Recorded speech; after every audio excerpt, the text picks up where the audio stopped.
nkuko kumbure musanzwe mubizi abarundi n'abanyarwanda batari bake baramanza gutera imbere babifashije n'urubuga YouTube.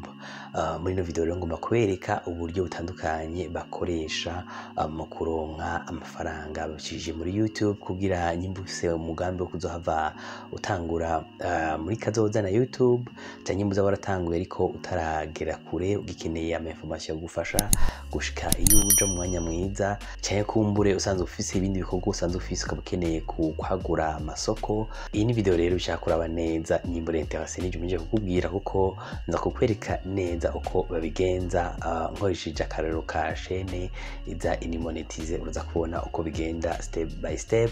Imbere ari ryambere uje kuri no chaîne ndaguhaye ikaze imbere ko dutangura ndaraguhamagarira kuyabonesha mu gufyonda subscribe cyangwa sabone kugira uyindi munsi haje video shasha uzuwa mbere mu kubimenyeshwa.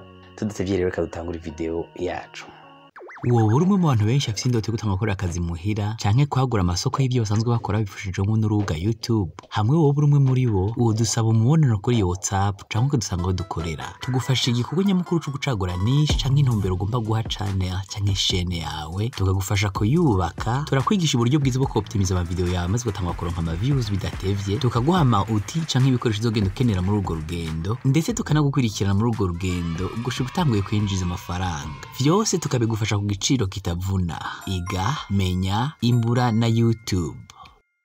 Nkuko nababwira muri introduction hari uburyo bwinshi bwo gushobora kwimbura na YouTube ariko bamwe bose bafite uburyo babangukira bahitamwo bivanye n'ivyo barimwo. Nkuko hari abaza muri YouTube basanze bafite izindi business basanzwe bakora hama bakaza juste bakeneye kubaka audience gupartager ama info atandukanye hama kagira abantu benshi bakurikirana hama gutyo bakagura amasoko y'ivyo basanzwe bakora ariko badafite intumbero yo kuronka amahera directement na YouTube. Hakaba n'abandi atavyo basanzwe bakora ariko baza muri YouTube kugira baca amahera na YouTube yene atabindi basanzwe bakora.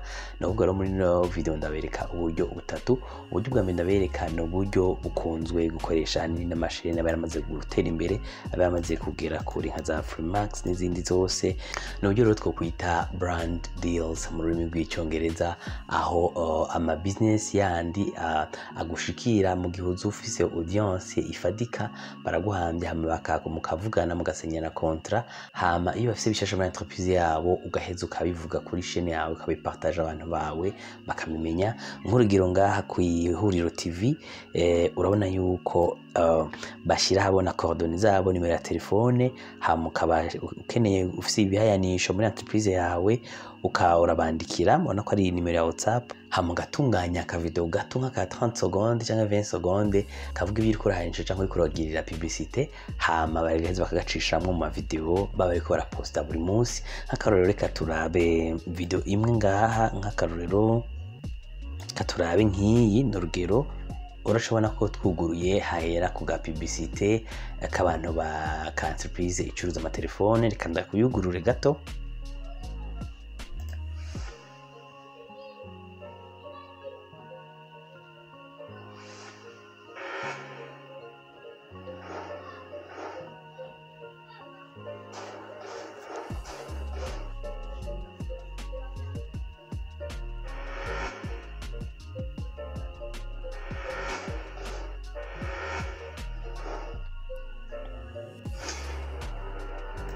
Nuko brand deals bigenda ariko bishoboka mu gihe uzo ufise abantu benshi cyane bagukurikira. Mu gihe utaronkana benshi bagukurikira ucukoresha uburyo ubwira kabingenda bapartage aribwo buryo buri common cyane abesha kunze gukoresha iyo bariko baratangura. N'uburyo twita YPP canke YouTube Partner Program aho ukwije ibisabwa ivyo navyo nko mubona hano nababone 1000 hambwa kwiza n'amasaha 2400 for the last 1 year hama ibindi biri nibisanzwe nijite gusecuriza konte yawe hamwe no kutaba umaze gukora amakosa ngo wiba ama video y'abantu hamuronke strike.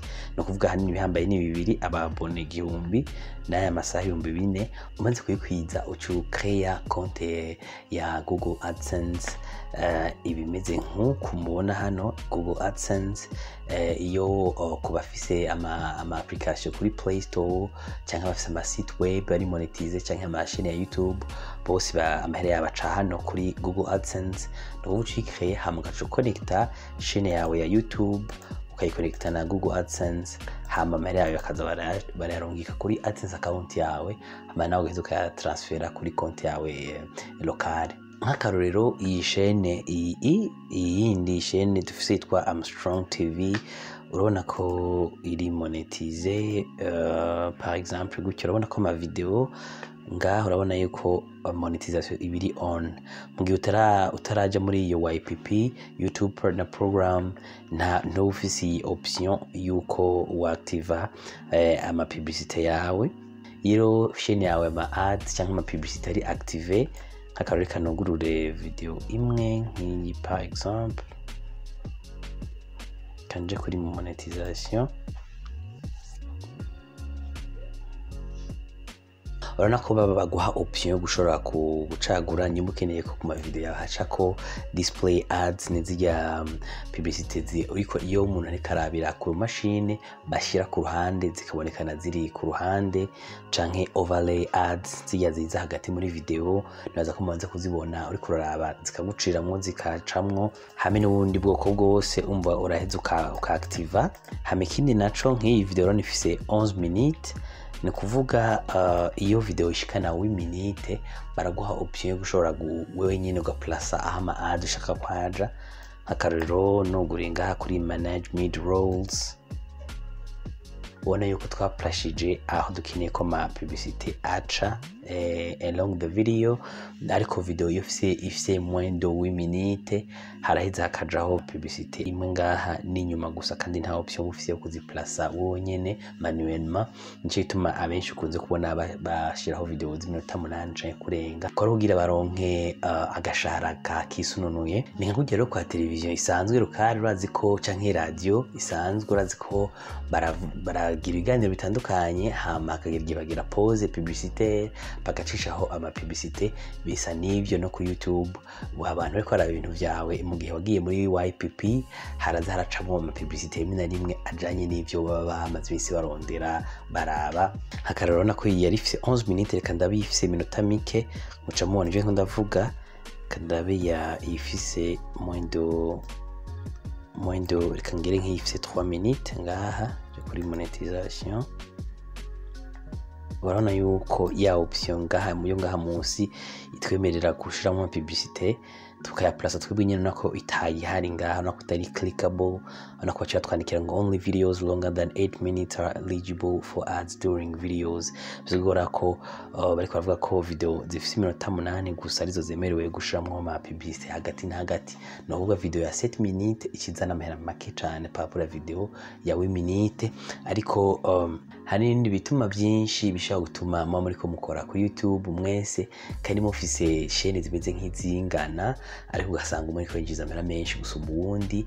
Nivyo dupartager kuri no chaîne, nico bituma ndabahamagarira kuyabonesha nyumba mukeneye kumenya byinshi kuri ivyo ko turapartager information bene izo ngaha kugira bariko barakorera muri YouTube babafise ubumenyi bw'ukuntu babikora babitahukiwe neza. Kuri chaîne yawe ubufise partie y'inyuma icyo bita YouTube Studio, aho ushobora kuraba amadone ajanye n'ivyo ukora byushira kuri chaîne yawe, amahera yinjiye, ona nk'amahera ona ko haraba hariho option yo kuriha YouTube Premium hamata ama publicité ubona muri ico gihe, naho nyene umu creator cyangwa umuntu afite YouTube channel ntaruhombagira, kuko hagize umuntu ara video yiwe yararishe iyo YouTube Premium, navuga atama publicité YouTube imwereka muri ayo mahera yarishe ya inscription bacaguhamwo par ya, kubera ko yaravye ibintu vyawe mugabo YouTube itari bumwereke ama publicité. Ariho haho ubona nko ngaha hariho amahera yavuye muri YouTube Premium revenue, nko ngaha hamurabona yuko amenshi la majorité aba yavuye muri ad revenue, aho abantu bariko barabona ama publicité, kuko la majorité y'abantu menshi ntibariha iyo YouTube Premium, ikunze kuriha abantu bataba bagomba kubona ama publicité. Ariko kubo atashobora twaye baraheza bakaraba ibyo bariko baraba, ama information bariko baraba canke entertainment bongera baraba n'ama publicité kujya bigenda kuri television kuri radio isanzwe. Hame kindi naco urabona ko kuri za option twaactiva zitandukanye kuri chaque video, ubona ko bacha twereka pourcentage y'amahera bayinjiye ku bwoko bwose, ku bwoko bumwe bwose bw'ama publicité. Wana skippable video ads zijya murashaka gusimba nako izo zinjije menshi kuri no chaîne 70%, hama bumper ads nizijya zirya zizamwo video ikaza hagati muri video muga ukaba udafise option yo kuyisimbisha hamwe na display ads ona zose barakwereka amadoni yose kugira ubone ingene ubandanye ukenyura kugira ushobore gutera imbere cyane kuri chaîne yawe. Ubwo rero bwari uburyo bwa YPP YouTube Partner Program ari nabwo abenshi bakunze gukoresha na hano iwacu. Hamwe uburyo bwa gatatu ari bwo bwa nyuma abenshi badakunze gukoresha hano iwacu ni uburyo bwa t-shirt business, aho uja kuri platform zitandukanye nka Teespring be n'izindi nyinshi zitandukanye ukugura account hamuka designinga logo ushaka. Nk'akarorero ngaha kuri chaîne nyene urabona ko tugiye kuri video kanaka yari yose kuri no chaîne hariho option ngaha urabona ko découvrir nos produits Teespring y compris des t-shirts, des sacs, whatever bla bla bla. Murabona ko tuca dushirako link ija kuri boutique. Hama duklitse kuri link urana yuko ikidutwara ngaha kuri no boutique, no kuvuga twebwe sitwe tuba tugiye mu transaction n'ibindi. Wo uja kuri no platform yitwa teespring.com canke spring.com nkuko ubibona ngaha. Hanyuma rero ukacagura ugakreya logo bivanye n'ivyo uvuga kuri chaîne yawe canke slogan bivanye n'ivyo ukunda kuvuga kuri channel yawe. Nk'unyimba nka audience yawe wita les champions n'urugero urasha designinga logo ya champion kandi les champions n'utundi du slogan bijanye. Hama gacu zanga ugakora logo gusa biroroshe n'ibintu bitwara nka 30 minutes ukabahejeje gukora aka boutique. Hama nkaha n'inyuma ku mupira hani imbere hama gacu wandika ko ku mupira tusa. Hama no kuvuga hagize uba interest agakenera kugura izi produits wawe so kuvuga ngo no designing uzikora hama uzirungike amugira ikintu na kimukora muri ivyo wewe wakoze no boutique bavyaheze. Hageze ukenera kugura no kuvuga araza kuri no site akaklika ko akariha amahera. Hama ya entreprise iraheza ikakomunika nawe size akeneye ingene bimeze tusa. Hama bakamubwira igihe bazoyimurungikira. Hama bakadesigninga iyo produit hama bakayimurungikira. Atayishimye bakamusubiza amahera akayigarukana tusa. Byose biba behind the scenes, wewe gusa uza uraba amahera winjije ingena ngana. Hama ariko ino entreprise iratwara ko pourcentage kuba amahera aba yinjiye pour chaque produit. Nuko bigenda nuvuga abarundi benshi nakunze gukoresha iyi option, ariko na nyene ni option ibangutse cyane kuko muri audience nk'abari no kumbure nta impact byogera kuri audience irino. Ariko naho chaîne yabiri mu kirundi nusanga abantu bose bari ngaha, hari abo basanga bari muri Europe, muri Amerique, muri Australie tusa. Abo baramenyere kugura en ligne, gusuma en ligne. Iyo ufise bamwe muri abo ni baheze bakagusupportinga bakagura izo produits zawe bakabashipinga babarungikira iyo bariko bashize ko ma adresse tusa. Nubwo no buryo umuntu ashaka gukoresha mu kwimbura na YouTube. Nize ko mwize bitari bike muri no chaîne. Reka no musi tugarukirize ngaha. Ndabashimiye kuba namuravye ino video gushika ku mpera. Ntibagire rero kuyabonesha kugira n'undi munsi hagize bishasha muze bambere mu kubimenya. Hama mumenye yuko dushira habona video umwe chaque semaine turashiraho bishasha. No kuvuga rero muraniwe aho muherereye. See you in the next video. Nyimba ufise commentaire, nyimba ufise icyo wobaza kuri byo twatanze hano canke hari icyo ushaka kudushikiriza urashaka kwigisiga cimbiro ca muri commentaire. Hama turaza kubishura tudatevye. Nuko rero mubandanye mugira ibihe byiza aho muherereye. Wowe uri umwe mu bantu benshi afite indoto yo gutanga gukora akazi muhira canke kwagura amasoko y'ibyo basanzwe bakora bifashijwe n'urubuga YouTube. Hamwe wowe uri umwe muri bo udusaba umubonano kuri WhatsApp canke ukadusanga aho dukorera. Tugufasha igikorwa nyamukuru cyo gucagura niche canke intumbero ugomba guha channel canke chaîne yawe, tukagufasha kuyubaka. Turakwigisha uburyo bwiza bwo optimiza ama video yawe maze ugatanga kuronka ama views bidatevye. Tukaguha ama outil canke ibikoresho uzogenda ukenera muri urwo rugendo, ndetse tukanagukurikirana muri urwo rugendo gushika utanguye kwinjiza amafaranga. Vyose tukabigufasha ku giciro kitavuna. Iga, menya, imbura na YouTube.